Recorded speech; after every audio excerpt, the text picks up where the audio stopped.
More than 3,000 of these mortgage holders are now in mortgage stress. They are now contributing more than 30% of their income to servicing their mortgage. There are almost 10,000 people renting in the electorate of Hughes. More than 3,000 of these renters contribute more than 30% of their income to facilitating their rental payments. Again, this is real financial stress, real housing stress. Member for Hughes. Thank you, Deputy Speaker. I rise to speak on this matter of public importance, which concerns the Prime Minister's broken promise to address the cost of living crisis. Deputy Speaker, Australians are hurting. They are hurting throughout the country. They are hurting throughout my electorate.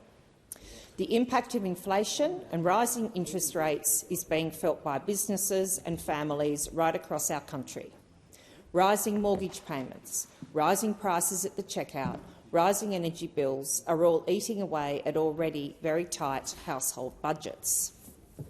Australians are having to work more hours to make ends meet, and they're having to dig into their savings to make ends meet. Deputy Speaker, let's look at real facts, real data. Quarterly CPI data now shows that inflation is still running rampant at 6%. Recently released data from NAB reveals more than two-thirds of Australians under the age of 50 say a rising cost of living is their biggest cause of stress.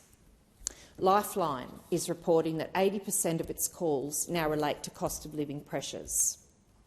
And, Deputy Speaker, this is certainly what is happening, what I'm hearing about in my electorate. I've recently continued to conduct mobile offices around my electorate. These suburbs have included Bonnet Bay, Sutherland, Jannali, Heathcote, Illawong, Como and Engadine.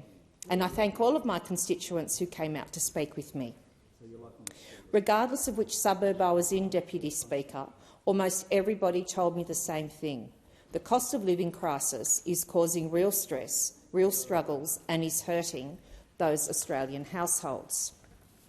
If we turn to some of the broken promises of the Prime Minister and of this government, cost of housing, promised just before Minister Collins' failed housing bill was brought into this place. She said, there will be $10 billion for housing and this will build 1 million new homes.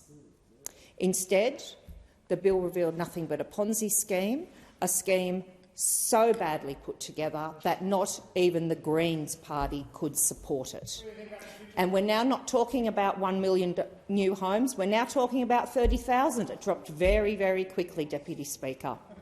If we're talking about why we have these pressures on housing, the average Australian household paying the average Australian mortgage is now paying $1,700 per month, more than they were paying in April 2022. In my electorate of Hughes, Deputy Speaker, there are over 22,000 mortgage holders. More than 3,000 of these mortgage holders are now in mortgage stress. They are now contributing more than 30% of their income to servicing their mortgage. There are almost 10,000 people renting in the electorate of Hughes. More than 3,000 of these renters contribute more than 30% of their income to facilitating their rental payments. Again, this is real financial stress, real housing stress. And what did we hear this morning that the Prime Minister's Treasurer had to say if mortgage holders are struggling with interest rates? He said, oh, they can go and speak to their bank. That was on ABC radio this morning. Go and speak to their bank. Interest rates having increased 11 times on this government's watch, and at 4.1%, rates are currently the highest they've been since 2011. Taming inflation must be this government's priority. Instead, it has had its foot on the accelerator while the Reserve Bank has had to put its foot on the brake. It should not be only left to the Reserve Bank to solve the economic problems facing our country. Energy shock. Promise number 2 broken. $275 cut to power bills was the Prime Minister's promise during the election. We know where that has ended up. In New South Wales, in my home state, we are paying an extra $564 a year, and that looks like increasing by at least another 30% over the next quarter. Something that was not mentioned in the last election campaign was about the radical industrial relations policy that's just been announced. Casual workers will now be forced to become permanent employees, regardless of whether that suits them, regardless of whether it suits their employer. This, again, was something that was not mentioned during the election campaign. Deputy Speaker, the Prime Minister must address this cost of living crisis now for all of Australians.